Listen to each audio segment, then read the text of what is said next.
This may be Surafi.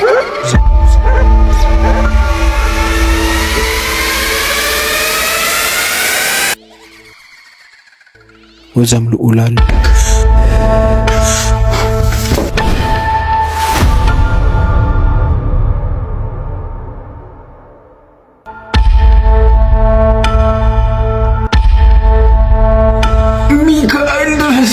ሚካኤል ድረስ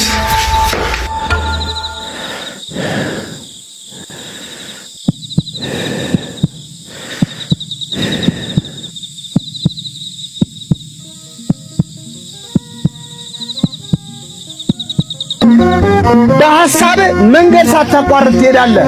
ሚካኤል ድረስልኝ ብለህ ስትጠራው የሐሳብህን ያህል ፈጥኖ ነው የሚደርስልህ። ሚካኤል ብለህ ቃሉን ስሙን ጠርተህ ሳትጨርስ መልአኩ ካጠገብህ። ስትተኛ የሚቆም ስትዘረጋ የሚዘረጋ ማረኝ ስትል ማረው የሚል በጣም የሚወድህ መልአክ አለ። ነዋ ሚካኤል።